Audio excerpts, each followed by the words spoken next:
Hey guys, आज मैं हूँ इंडिया की one of the top tourist place Khajuraho में and many of you have heard about this place Khajuraho. Khajuraho ये जो प्लेस है एमपी के छतरपुर डिस्ट्रिक्ट में एक छोटा सा सिटी आप कह सकते हैं और यहाँ पे हिंदू और जैन टेम्पल्स का एक ग्रुप कहा जाता है। कि पहले यहाँ पे 85 टेम्पल्स हुआ करते थे बट उसके बाद कई बार आक्रमण हुए, कई बार यहाँ पे मंदिर को खंडित किया गया। तो अब यहाँ पे कुल 25 टेम्पल्स ही हैं और काफ़ी दूर दूर से विजिटर्स आप कह सकते हैं, फॉरेनर्स आते हैं विजिट के लिए यहाँ पे। आगरा के बाद सेकंड नंबर पे कहा जाता है कि इंडिया का सेकंड मोस्ट विजिटेड प्लेस है, जिसको यूनेस्को में वर्ल्ड हेरिटेज साइट में भी लिस्ट किया गया है, यानी कि उस सूची में भी शामिल किया गया है। तो काफ़ी अच्छा यहाँ का एनवायरनमेंट भी आप देख सकते हैं। यहाँ पे ऐसा कहा जाता है कि इसका निर्माण, these temples were constructed by the Chandela dynasty, और जो इसके संस्थापक थे जिन्होंने इसकी स्थापना कराई थी वो थे राजा चंद्रवर्मन, जो कि भगवान चंद्र के बेटे कहे जाते हैं। तो आप यहाँ से देख सकते हैं काफ़ी दूर तक में ये फैले हुए हैं। पहले जब यहाँ पे कुल 85 टेम्पल्स हुआ करते थे उस टाइम ये पूरा 20 स्क्वायर किलोमीटर तक में फैला हुआ था, बट अभी कई मंदिर टूट गए, कई मंदिर खंडित कर दिए गए। उसके बाद अब यहाँ पे केवल 25 टेम्पल्स ही हैं, जिनकी खूबसूरती और सुंदरता को देखने के लिए दूर दूर से काफ़ी लोग आते हैं। और काफ़ी एंशियंट आप कह सकते हैं, मेडिवल टाइम के टेम्पल्स को ये खजुराहो डिनोट करता है, बताता है, दिखाता है। तो ये सभी है और भी मैं आगे चल के आपको दिखाऊंगी। ये जो आप पुराने मंदिर पत्थर देख रहे हैं, ये ग्रेनाइट और सैंडस्टोन यहाँ पे पत्थर यूज किए गए थे बनाने के लिए। जो सबसे ज़्यादा फेमस यहाँ पे है, यहाँ की कलाकृतियाँ, यहाँ की स्कल्पचर, यहाँ के जो पुराने आप दीवारों पे देखेंगे जो पेंटिंग्स और जो मूर्तियाँ बनाई गई हैं। ज़्यादातर लोग कहते हैं, मना करते हैं, मतलब इंडियंस आने में ज़्यादा हेजिटेट होते हैं because they think that as you all have heard about it कि यहाँ पे इरोटिक स्कल्पचर्स हैं। बट केवल इरोटिक स्कल्पचर्स ही नहीं है, उसके अलावा भी पहले के टाइम के लोग कैसे रहा करते थे, how they use to spend their time, spend their life, everything you will see here. तो मैं आपको आगे दिखाते चलूँगी और भी इसकी हिस्ट्री के बारे में आपको बताऊँगी, तो बने रहिए मेरे साथ।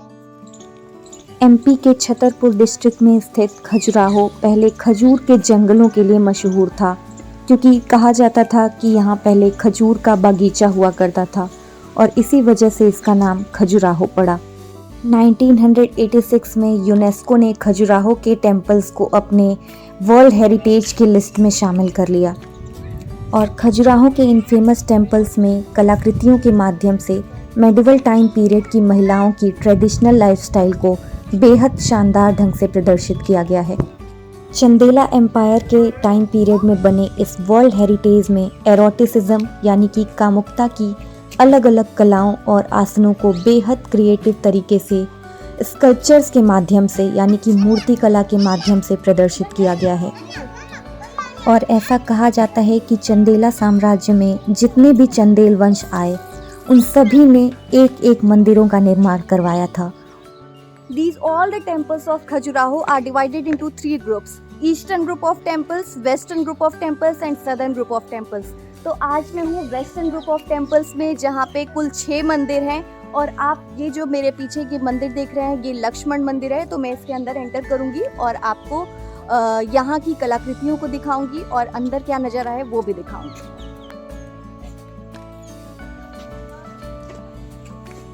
लक्ष्मण मंदिर भगवान लक्ष्मण को समर्पित है, जो कि 10वीं शताब्दी में चंदेल वंश राजा यशोवर्मन के थ्रू बनवाया गया था और इस मंदिर को चतुर्भुज मंदिर के नाम से भी जाना जाता है। और इस मंदिर की लंबाई जो है वो लगभग 99 फीट और इसकी चौड़ाई लगभग 46 फीट है।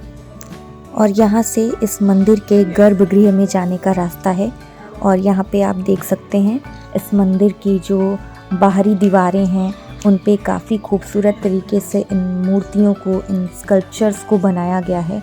और यहाँ पे आपको ज़्यादातर मूर्तियाँ जो दिखेंगी वो टूटी हुई दिखेंगी, खंडित दिखेंगी और इसी वजह से यहाँ पे पूजा वगैरह नहीं की जाती है।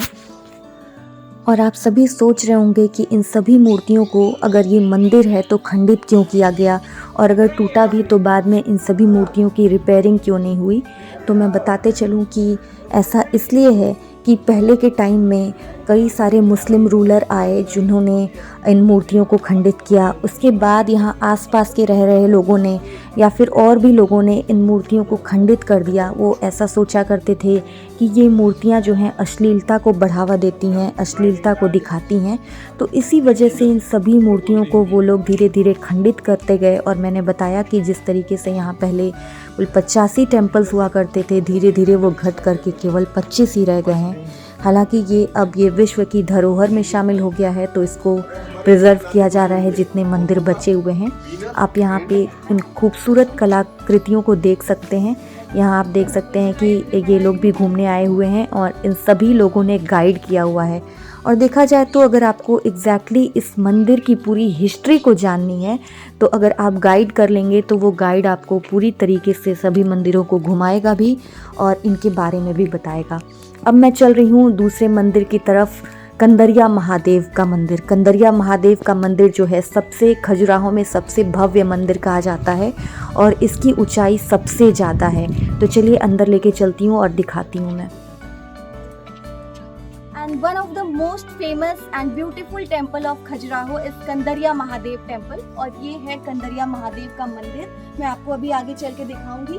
आप यहाँ पे देख सकते हैं कि कितनी खूबसूरती से यहाँ पे स्टोन कार्विंग की गई है, कितनी खूबसूरती से इन कलाकृतियों को बनाया गया है। काफी डीप आप देख सकते हैं। सीरियसली कहा जा सकता है कि दोज गाइज वर अमेजिंग, जिन्होंने इतनी ब्यूटीफुली और इतना डीपली स्टोन कार्विंग करके इन स्कल्पचर्स को बनाया। तो चलिए आगे चलती हूँ और टेम्पल के अंदर का नज़ारा मैं आपको दिखाती हूँ।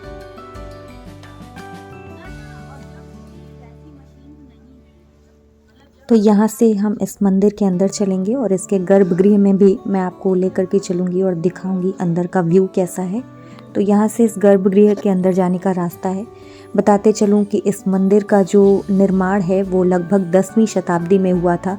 आप यहाँ पे देख सकते हैं अंदर एक शिवलिंग बस है पत्थर का। और ऐसा कहा जाता है कि इस मंदिर की जो ऊंचाई है लगभग 109 फीट है और इसकी चौड़ाई 7 फीट है।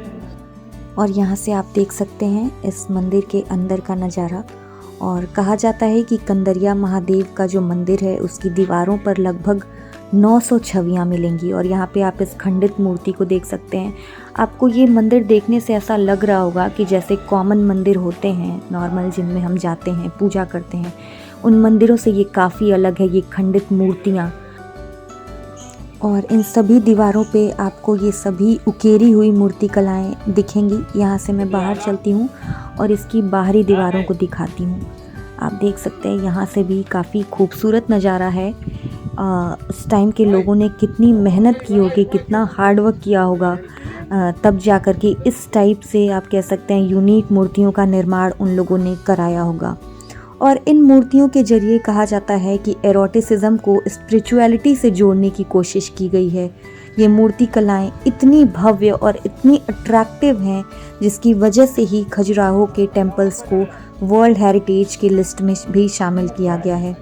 और इसी वजह से इसकी खूबसूरती को, इसके सौंदर्य को देखने के लिए बाहर से भी फॉरेनर्स आते हैं। और ये सभी स्कल्पचर्स, मूर्ति कलाएं टूरिस्ट को काफ़ी अट्रैक्ट करती हैं और काफ़ी संख्या में हर साल यहाँ पे टूरिस्ट आते हैं।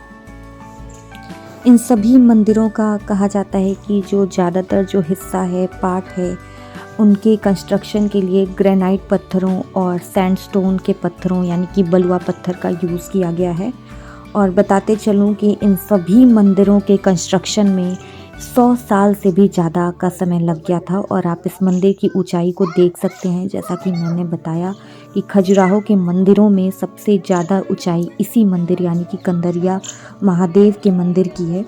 और इस जगह पे यानी कि खजुराहो के मंदिरों को जो कोई भी विज़िट करता है, इनकी दीवारों पे बनी इन मूर्तियों की बेहतरीन कारीगरी जो आप देख रहे हैं इस वीडियो में, और इसकी नक्काशी की हर कोई तारीफ करता है।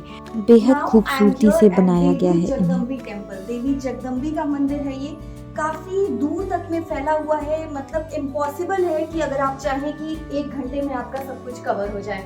तो अभी ये मैं तीसरी जगह पे विजिट कर रही हूँ। जैसा कि मैंने बताया कि कुल 6 मंदिर हैं वेस्टर्न ग्रुप ऑफ टेम्पल्स में। पहला मैंने विजिट किया लक्ष्मण मंदिर, दूसरा कंदरिया महादेव और तीसरा देवी जगदम्बी मंदिर। तो चलिए आगे चलती हूँ और भी मंदिरों को मैं दिखाती हूँ। और यहाँ से आप देख सकते हैं इस मंदिर के बाहर इस शिलालेख पे लिखा हुआ है देवी जगदम्बी मंदिर। और आप इस खूबसूरत मंदिर को भी बाहर से देख सकते हैं। यहाँ से मैं ले चलती हूँ आपको अंदर इसके गर्भगृह में और इस मंदिर की खूबसूरती को आप सभी को दिखाती हूँ। इस मंदिर की लंबाई की अगर आप बात करें तो लगभग लंबाई इसकी 77 फीट है और इसकी चौड़ाई जो कही जाती है वो लगभग 50 फीट है। और ये है इस मंदिर का गर्भगृह। और यहाँ भी आपको कुछ मूर्तियाँ जो हैं खंडित नज़र आएंगी, जैसा कि आप मूर्ति कलाओं को देख रहे हैं। यहाँ भी आप देखिए ये मूर्ति आपको खंडित नज़र आ रही है। और कहा जाता है कि ये मंदिर जो है पार्वती माता को समर्पित है। और मंदिर के गर्भगृह में पार्वती माता की पत्थर की प्रतिमा देखने को मिलती है। लोग आज भी यहाँ पर फूल चढ़ाने कुछ लोग आते हैं, मगर पहले यहाँ पे इस मंदिर को विष्णु मंदिर कहा जाता था, क्योंकि ये मंदिर जो है विष्णु जी के लिए ही बनाया गया था और यहाँ पर विष्णु जी की प्रतिमा विद्यमान थी। और सन 1880 में छतरपुर के जो राजा थे उन्होंने मनियागढ़ से पार्वती माता की मूर्ति यहाँ लाकर स्थापित कर दी और तब से ये मंदिर जो है पार्वती माता या देवी जगदम्बा का मंदिर कहलाया जाने लगा। और यहाँ से आप इस मंदिर की बाहरी दीवारों पे जो मूर्ति कलाएं बनाई गई हैं वो भी आप देख सकते हैं, काफ़ी बारीकी से बनाया गया है। और यहाँ पे कई सारे देवी देवताओं और अप्सराओं की मूर्तियाँ बाहर की तरफ उकेरी गई हैं काफ़ी खूबसूरती से। और कुछ एरोटिक स्कल्पचर्स भी आपको यहाँ पे देखने को नजर आएगा। चित्रगुप्त मंदिर है और ये एकमात्र ऐसा मंदिर है जो कि भगवान सूर्य को समर्पित है। और इस मंदिर के अंदर 11 सर वाली भगवान विष्णु की प्रतिमा भी स्थापित है, तो वो भी मैं आपको दिखाती हूँ।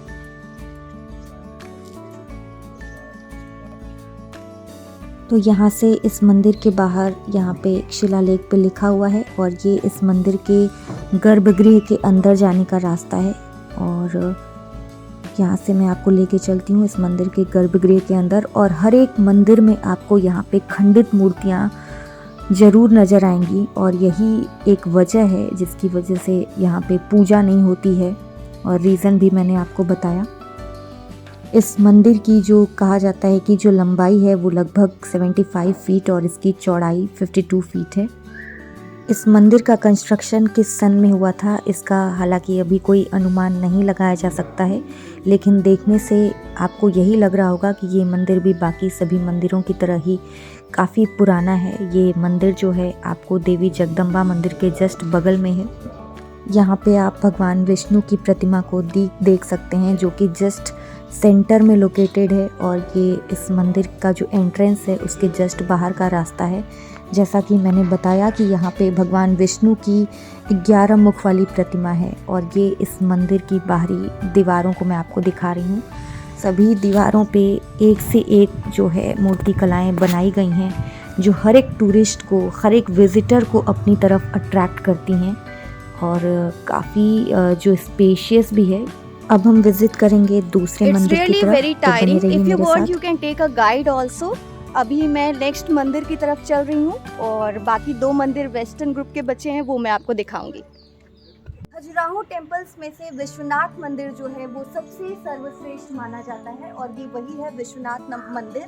और मंदिर के नाम पे अगर आप कहेंगे तो अंदर एक पत्थर की शिवलिंग ही केवल स्थापित है, तो ये काफ़ी सर्वश्रेष्ठ, काफ़ी पुराना मंदिर है ये। और यहाँ आप जो सामने इधर की साइड में आप देख रहे हैं ये है नंदी मंडप, जिसे नंदी टेम्पल के नाम से भी जानते हैं, जो कि विश्वनाथ टेम्पल का ही एक पार्ट है। तो काफ़ी दूर तक में ये सभी मंदिर फैले हुए हैं और बहुत डिफिकल्ट है। अगर आप टाइम लेकर के आएंगे तभी आप इन सभी मंदिरों को एक साथ विजिट कर पाएंगे। और अभी मैंने केवल एक ग्रुप को देखा है, तो आप भी गाइड कर लीजिए। आपको अगर आना हो यहाँ पे अच्छी तरीके से गाइड आपको गाइड करेगा, सभी चीज़ों के बारे में बताएगा। और यहाँ मैं अपने फैमिली मेम्बर्स के साथ आई थी, तो यहाँ पर पर्सन अगर आप टिकट लेंगे तो 40 रुपीज़ पर पर्सन है फॉर इंडियंस ओनली। अगर आप फॉरेनर्स विजिट करते हैं तो उनके लिए 600 पर पर्सन है। तो आपने देखा इन मंदिर की खूबसूरती को, आप देख सकते हैं इन नक्काशियों को, काफ़ी पुरानी है और काफ़ी बारीकी से इन कलाओं को रचा गया है, बनाया गया है। और जीवन के हर एक पहलू को इन सभी स्कल्पचर्स में, इन सभी मूर्तियों में दिखाया गया है। Because this is very normal part of life. क्योंकि इंडियंस काफ़ी, मैंने बताया कि हेजिटेट होते हैं, बट यू कैन से कि ये हमारे लाइफ का एक पार्ट होता है। तो you should also come and visit this beautiful and tourist place.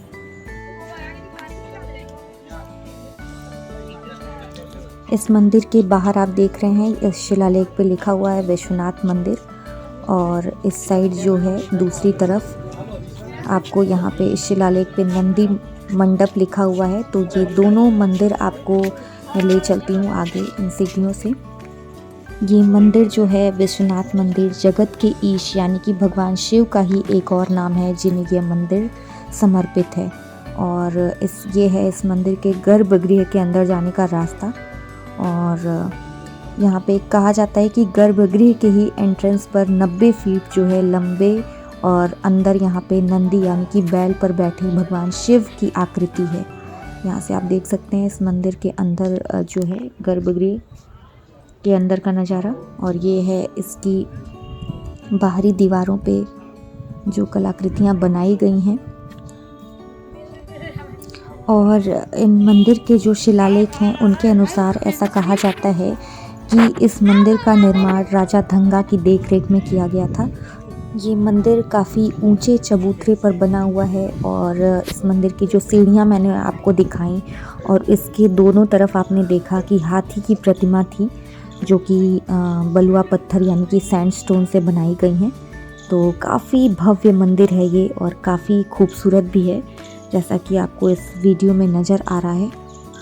ऐसा कहा जाता है कि जो चंदेल राजा थे इस मंदिर की स्थापना के पहले काशी यानी कि बनारस होकर आए थे और इस मंदिर का जो उन्होंने निर्माण कराया उन्होंने काशी के मंदिर से प्रेरित होकर के ही कराया था। तो विश्वनाथ मंदिर का जो गर्भगृह का प्रवेश द्वार जो एंट्रेंस था मैंने दिखाया कि काफ़ी खूबसूरत है और इसमें कई सारे देवी देवताओं की नक्काशी की गई है जो बहुत ही खूबसूरत नज़र आती है।